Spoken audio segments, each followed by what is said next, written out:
friends like Mr. Mohammed for the invitation to be here. It's a real pleasure.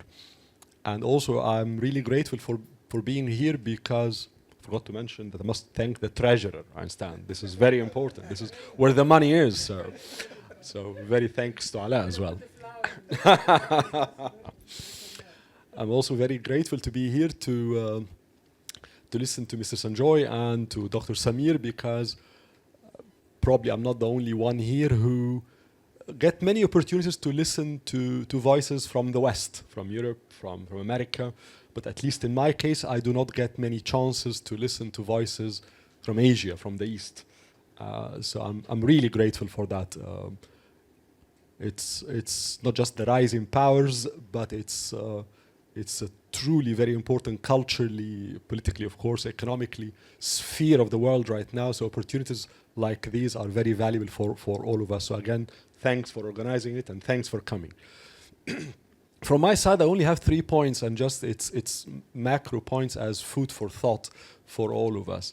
And the first is that, to be blunt, I look at our experience in Egypt and by extension in the Arab world since what we call the beginning of modernity in this part of the world, so roughly 200 years ago. And I say that we have achieved a lot, but we also have lost a lot, including many opportunities.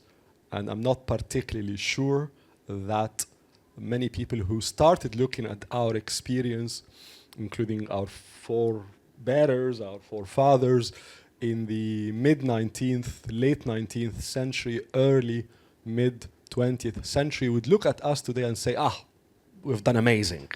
I'm not sure about that. Which means that I think as an Egyptian, as somebody who belongs also to the Arab world, I think we certainly, out of respect for reality, ought to say that we ought to learn from many experiences globally. Now, it seems to me, I am not in any way an expert on India. I've never been to India. I just read a lot, but I do not know. But from what I hear about India, particularly in the West, it seems India has done really well in so many areas. I don't know, you seem to disagree, but you agree, right? Yeah. So it seems India has done extremely well in many things. We have just had the Indian elections a few days ago, and not just that we have, I don't know, over 1 billion people or something, or at least hundreds of millions of people who have gone to a fair, inclusive elections, but the level of attention that has been paid worldwide to the Indian elections, how important that is, let alone, of course, the tremendous growth economically, let alone, I don't know, lifting how many hundreds of millions of people from real poverty to the thresholds of serious middle class by international standards.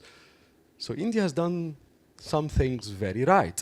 So it seems to me that us in Egypt and in the Arab world, not just out of humility, but out of reality, ought to pay serious attention to India and what has happened there, particularly that we have affinities. We were talking before this talk that I spent many, many years of my life in the UK and in Europe, and I think I'm one of the people who believe that those in the mid and late and 19th century and early 20th century in the Arab world, in Egypt, who decided to look to Paris, to Vienna, to Roma, to London, out of inspiration, were right, in my view.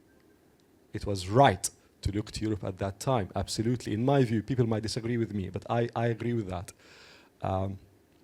But we've never had enough serious cultural, psychological, historical affinity to Europe, in my view. Again, people sometimes disagree with that. But I think there are certainly many affinities, cultural and historical, with India, which means that our learning from the Indian experience will have serious foundations. The second point, to move quickly, looking at the geopolitics, but also the geoeconomic scene globally.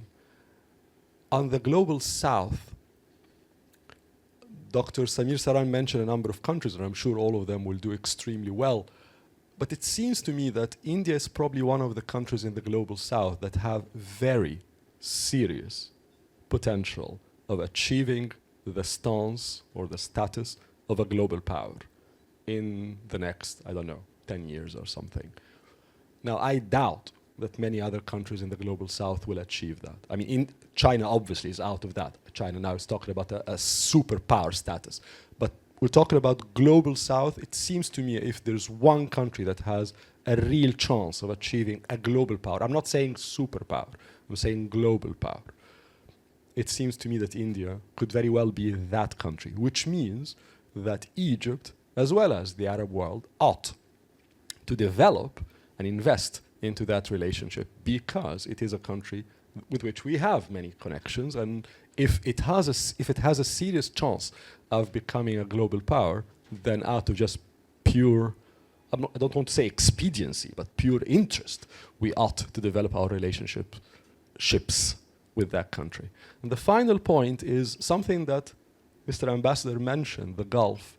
Now, to me, this is a very interesting point because the Gulf, I mean, we always lump the Arab world together, which is a separate discussion altogether, but it seems to me that the Gulf is really on the verge of a major transformation right now.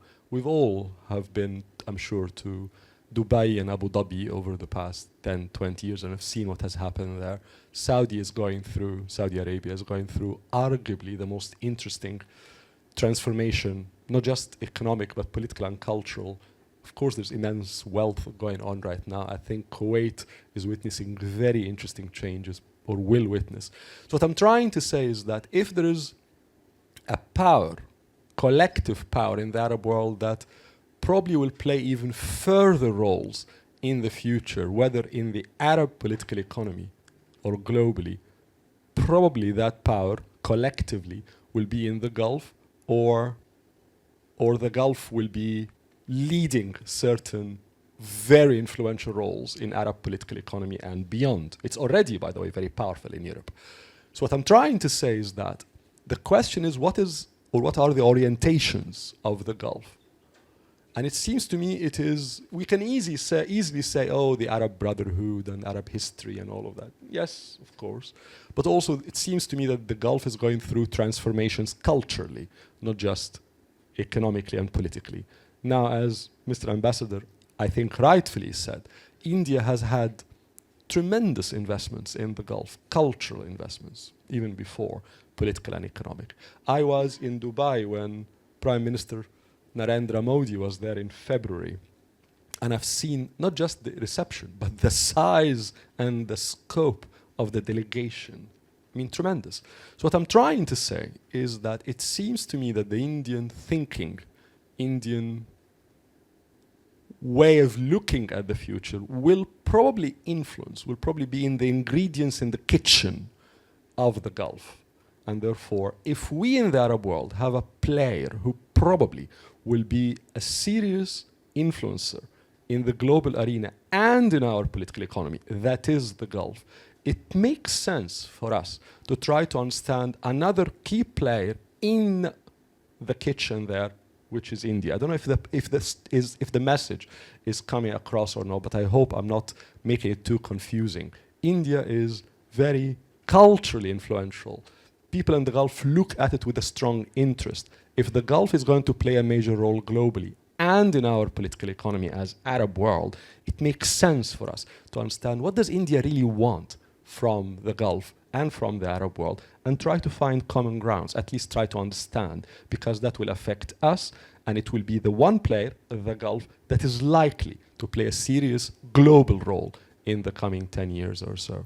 I hope I didn't make it too complicated. Anyway, these are the 3 points. Thank you. Okay, thank you so much.